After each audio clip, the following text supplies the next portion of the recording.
beautiful. My name's Liliana, and today we're gonna be talking about confidence. If you have decided that you want to become a better version of yourself, then you probably realize that you need confidence for that. And let me tell you how you can achieve that with things that you may not have heard before. Self-trust. What is self-trust? So let's say you tell yourself that you're gonna work out tomorrow and then you don't work out. Now you don't trust yourself. How can you trust yourself if you tell yourself you're gonna do something? You make a promise. You even wrote it down in your little to-do list and then you don't show up? Well, honey, how do you want to trust yourself? How do you want to be confident if you don't have confidence in yourself? You don't have confidence that you're gonna show up and do the thing that you were gonna do. Now, alternatively, if you did do the thing, then now you know, oh wow, I'm on a roll. I did this, I did that, I was gonna do this, and I actually did it. Then now you know, okay, well, I am a trustworthy person. It is the same way with people. I like to compare your confidence in yourself with your relationship to others, because you need to have the same relationship with yourself that you seek out in others. Now, let's compare that to when somebody tells you that they're gonna do something for you. Or, for example, they tell you, yeah, I'm gonna call you at 11, and then they don't call you until like 1 p.m. You're not gonna have any trust in that person. You're not gonna have confidence in the fact that that person actually respects you. That leads me to my second point, which is self-respect. If you deep within know your value, if you're in alignment with your self-worth, then you're not gonna let anybody cross your boundaries.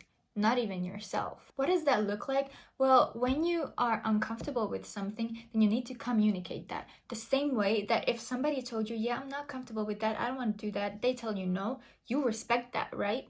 I hope you do. Well, if you do, then you should do the same thing with yourself. If somebody is trying to cross your boundaries, even though you have communicated it, for example, they want to go to a club with you until like 3 a.m. and they are like calling you last minute and telling you, oh, please, I have nobody to go with. Please, you're my only chance. I'm feeling horrible. I just broke up with my boyfriend. I need someone. I need some company. And then you're thinking to yourself, oh, but I have already done my skincare routine. This is way past my bedtime. I should be sleeping already. And I don't even like to go out in general. And especially this friend only calls me when they need something. Instead of telling them, yeah, okay, I will go, and then having a horrible time, you can just say no. You can say no. You can literally just say no. You need to stop people pleasing, because at the end of the day, the only person that will always be with you is you. The person that will carry those burdens, the things that you regret doing, the things that you regret not doing, you will have to carry those until the day you die.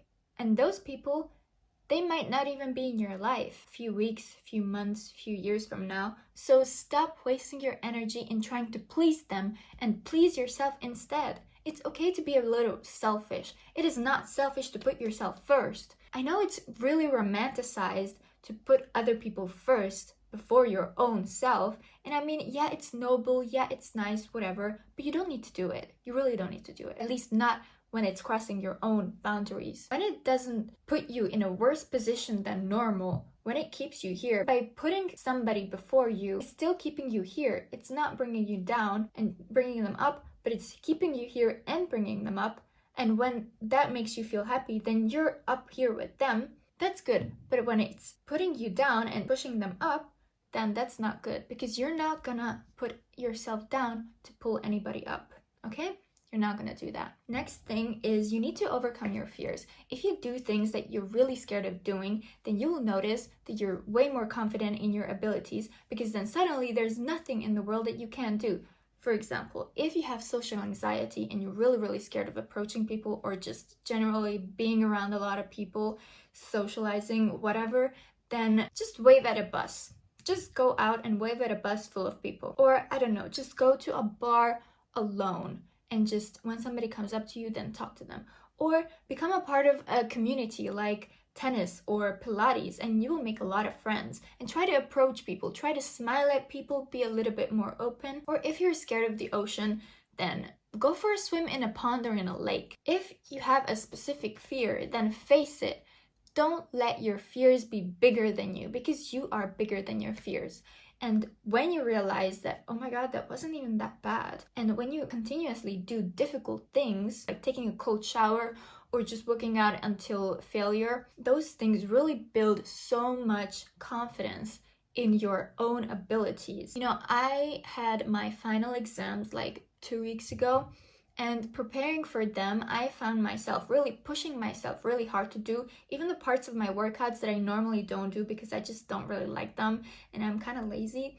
But I just pushed myself to do that, and I thought about that one exam in my head that I knew was going to be so hard to even study for because it was so boring. But I just pushed myself to do that workout, and I thought of that exam, and then I found myself really being able to immerse myself in studying. And I also take like a 5 seconds of a cold shower after a hot shower just to prepare myself for the day. And I also find that having a hot shower really makes me drowsy, but cooling myself off with cold water afterwards just keeps me in that flow of things, productivity, because I usually take showers when I am not that productive, and I think, yeah, the shower is gonna help me, but then it doesn't. It does the opposite because it's so hot that it just makes me really drowsy afterwards. But when you wash yourself off with the cold water, it helps. It really helps because you get that rush of adrenaline. When you find yourself doing things that you're scared of or doing things that are difficult, that will really increase your confidence in your own abilities, and you will find that there is nothing in this world that you cannot do. Another way to increase your confidence is doing things that you're proud of. Just imagine when somebody comes up to you and asks about you, what do you want to say about yourself?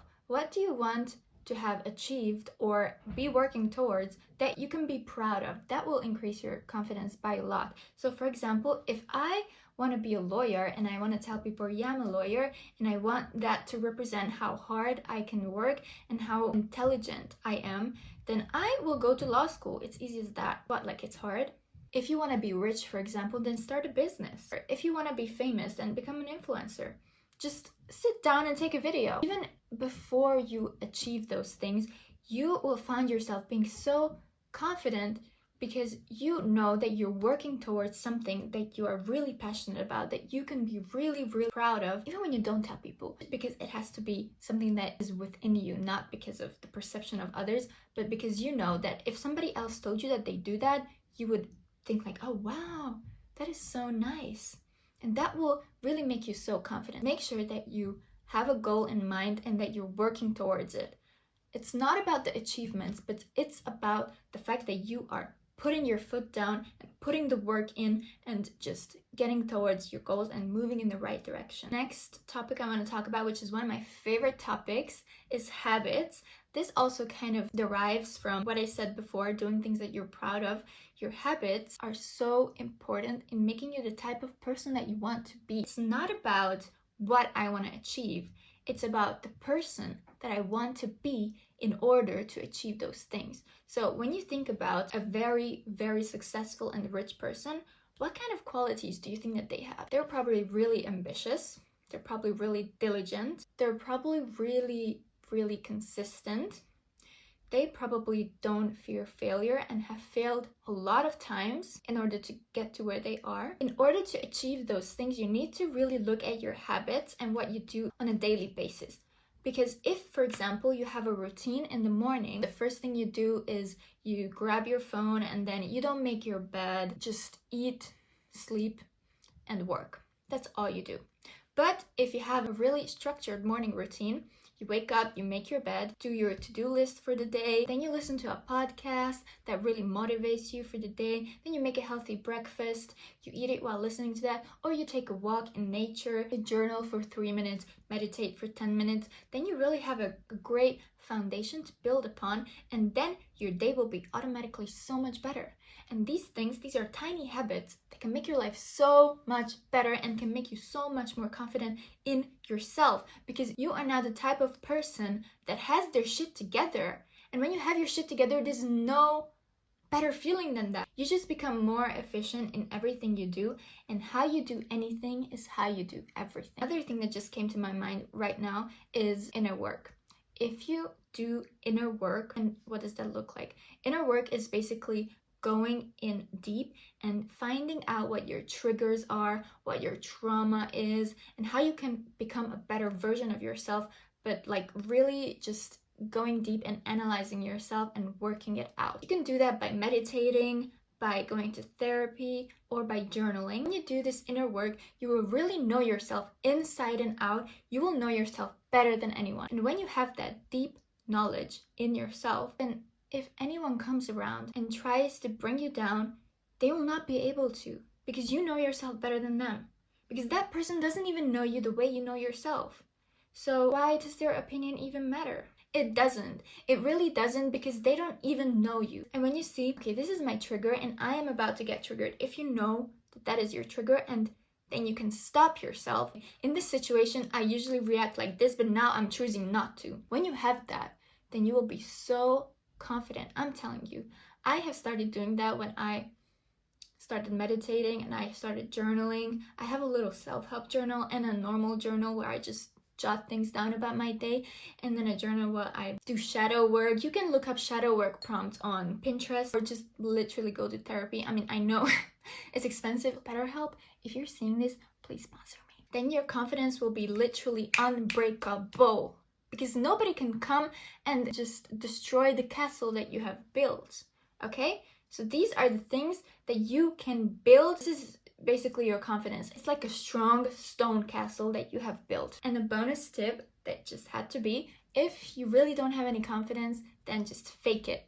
Literally, who can tell? You might ask yourself, what does that look like? I always hear fake it till you make it, but how can I fake it if I don't actually have it? One thing about your brain is when you tell it something, it will immediately look out in the world to try to confirm that thing that you're telling it. If you tell your brain, okay, I am confident. If you look in the mirror and tell, I am beautiful, I am confident, I am successful, I am great, your brain will literally start to believe you. Another way that you can come across more confident is by not telling people your insecurities. Most likely, if you don't point out the things in your physical appearance or the things that have happened in the past that you're really insecure about, that they have no idea about, then they will never know.